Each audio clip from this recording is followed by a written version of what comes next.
అందరికీ శనార్థులు దిల్దార్ వార్తలకు స్వాగతం. మంత్రి గారి మీటింగ్ లా ముందుగాల ఉలికి పడేదేవల్రా ఇంకెవరు ఉద్యోగులే కదా కదా.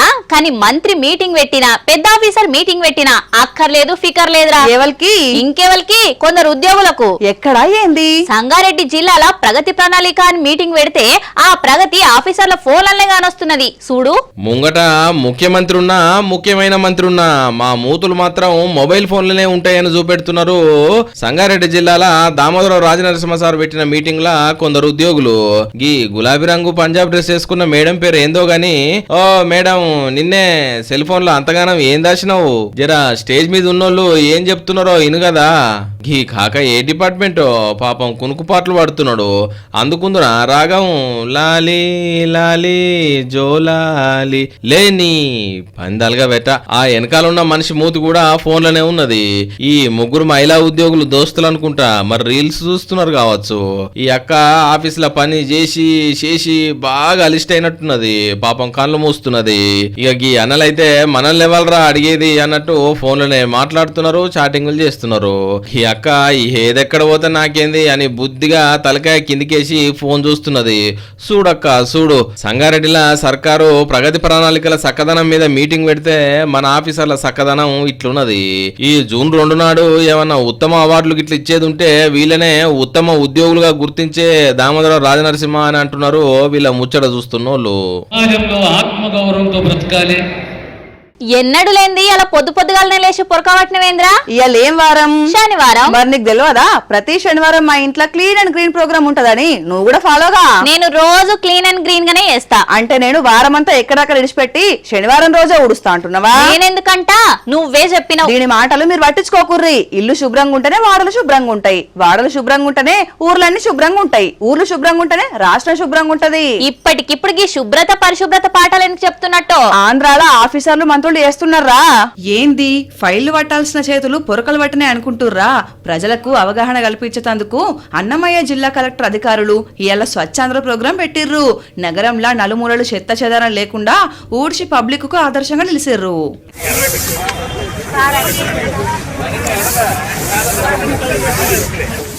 గారు ఆపండి, నేను చేసుకుంటే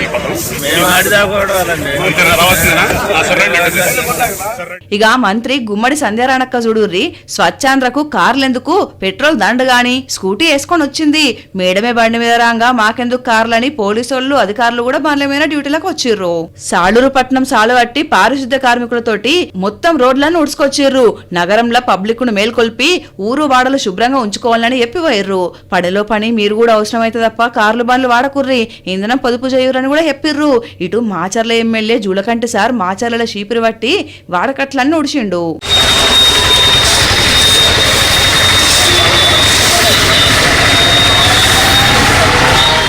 ఓం భగభుగే భగిని భాగోదరే భగవాసరే ఓం పట్ స్వాహ.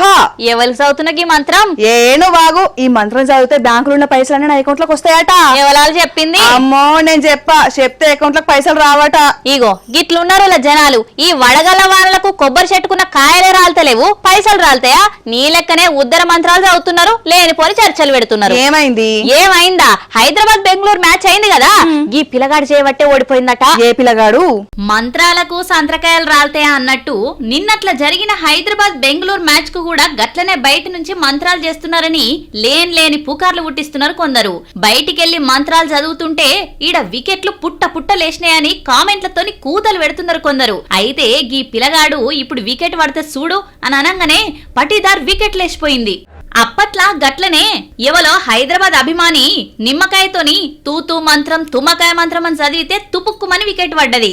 ఆ దెబ్బతోని స్టేడియంలోనే మంత్రాలు చదువుతున్నారని నిమ్మకాయలు గుమ్మడికాయలు తీసుకొచ్చుడు బంద్ అని పెట్టిరు. ఇప్పుడు ఈ పిల్లగాడికి ఇట్లా చెప్పినందుకు పట్టిదార్ పటుకుమని అవుట్ అయిండు, లేకపోతే మ్యాచ్ తరికన అలాగ ఉండేదని అంటున్నారు. ఇలా చేష్టలు గట్లనే ఉన్నాయి, ఈ జనాల నమ్మకాలు కూడా గట్లనే ఉన్నాయి. పోన్రి, లేనోడు లేకేడిస్తే ఉన్నోడు అరగకేడ్చిండట. అయినా ఉన్నంత మాత్రాన అంత అరగకుండా ఎందుకు తినాలి? నువ్వోటి ఏ ముచ్చట అర్థం కాదు. నేను సామెత చెప్తున్నారా? సామెతకు సమయం ఇదా? మరేం చేయను, కొంతమంది సర్కార్ కొలువు ఏస్టోళ్ళని చూస్తే తిన్నదరగని పనులే అనిపిస్తున్నది. ఏంది ఆ లంచాలు తీసుకొని ఏసీ బోళ్ళకు దొరికిన వాళ్ళ గురించా? వాళ్ళ దోపిడీ అట్లున్నదా? ఇగో ఈ రైల్వే ఉద్యోగి ఆశ చూడు ఎట్లున్నదో. కంచే చేను వేసిందన్న నానుడు తెలుసు కదా, సేమ్ గట్లనే రైల్వేల పని చేసుకుంటా రైళ్ల దోపిడీకి తెగబడ్డాడు. వెనకాల ముఖానికి ముసుగేసుకున్నాడు చూడుర్రి, మంచిగా చదువుకున్నాడు, రైల్వేల కొలువు కూడా కొట్టిండు. జూనియర్ ఇంజనీర్ గా చేసుకుంటా లైఫ్ ఎంజాయ్ చేయాలనా? ఆహా ఆశ అంతటితోటి జాలక ఆ ఇంజనీర్ బుర్రను దొంగతనాలకు ఉపయోగించిండు. ఇట్లా నగలు పైసలు ఇట్లా షాన్నేళ్ల సంధి సజావుగానే దోసుకున్నాడు. 2 ఏళ్ల కింద అదోనిలా స్టేషన్ ల పని చేసుకుంటా క్వార్టర్స్ ఉంటున్నాడు. పొద్దంతా కొలువు చేస్తున్నాడు, రాత్రిలో అదే ట్రైన్ లా దోపిడీ చేస్తున్నాడు అటగి బాలరాజు. ప్రయాణికులు నిద్రవంగా చూసి దోపిడీ చేసి మళ్ళీ ఏం తెలియనట్టు దిగిపోయాడట. సొమ్ము కొట్టుకున్న వాళ్ళు ఫిర్యాదు అవ్వడుతోటి ఈ బాలరాజు బండారం మొత్తం బయటపడ్డది. సీసీ కెమెరాల బ్యాగ్ పట్టుకొని పోయిన దేవలా అని ఆరాధిస్తే రైల్వే ఉద్యోగాన్ని తెలిసి పోలీసులు నోరెళ్ళ పెట్టిర్రు. దోసుకున్న సొమ్మంతా మళ్ళా వసూలు చేసిర్రు. మంచిగా కొలువు చేసుకోక ఆశకు పోయి ఊసల్లెక్క పెడుతున్నాడు. చూడుర్రి మనిషికి ఆ చేతుల్లో విరిగిపోతున్నదో. ఏ కొలువు లేనోళ్ళు దొంగలుగా మారుతున్నారు అనుకుంటే చదువుకున్న బడివేగాళ్ళు కూడా గిట్లనే ఉన్నారు. అప్పనంగా వచ్చే సొమ్ముకే ఆశపడుతున్నారు. అవును బుజ్జి, మీ పెద్ద బాపోళ్ళు అన్ని పంటలు పండిస్తారు కదా, మాకు మిరపకాయలు మక్కలు కందులు దేయమని చెప్పరాదు? ఏంది తీసేది, మా పెద్ద బాప వ్యవసాయం బంధు పెట్టిండట. అయ్యో అదేందిరా, ఏండ్లకేండ్లు వ్యవసాయం చేసి గిప్పుడెందుకు గట్ల నిర్ణయం తీసుకున్నాడు? వ్యవసాయం చేస్తే ఏం లాభం ఉన్నది? విత్తనం పెట్టిన కాంచి మొదలు పెడితే అమ్ముకున్న దాకా అరిగోస పడాలి. అది కూడా నిజమే గాని కూలోళ్ళని బతిమలాడాలి, యూరియా బస్తాలకు ఎదురు చూడాలి, వానదేవుడిని బతిమలాడాలి, అంతా వేసి పంట తీస్తే అమ్ముకునే కాడ వాళ్ళ కాళ్ళు పట్టుకోవాలి. ఎంత కష్టం వచ్చిందిరా అన్నదాతకు. మామూలు కష్టం కాదు. చూడు ఇవన్నీ చాలవన్నట్టు వాళ్ళ పాలిటకి బద్మశాలు కూడా మోపారు. సుషిరా ప్యాకింగ్ గీకింగ్ బందవస్తున్నది గని అవి నకిలీ విత్తనాలు. వేలకు వేల రూపాయలు పెట్టి భూమిలో పోస్తే అవి మొలకెళ్తాయో చచ్చిపోతాయో తెలియదు. దుక్కి దున్ని సాలు పట్టి ఇత్తనం పెట్టినాక సగం మొలకలే ఎల్లయి. అగో అట్లాంటి పనికిరాని విత్తనాలను నమ్మి రైతుల మోసం చేస్తున్నారు. ఇంకా చినుకులు వడనే లేదు, అప్పుడే ఈ నకిలీ దందాకు తెరలేపిర్రు. ఆదిలాబాద్ లో 5 క్వింటాల పత్తి గింజలు పట్టిండ్రు అధికారులు. సర్కారోళ్ళు పర్మిషన్ ఇచ్చిన దుకాణాలలో మాత్రమే కొనాలి. పైసా అగ్గువనంగానే కొని మోసపోవద్దు రైతులారా. ఇక ఇత్తనం పెట్టినాక ఊకేనే అయితదా?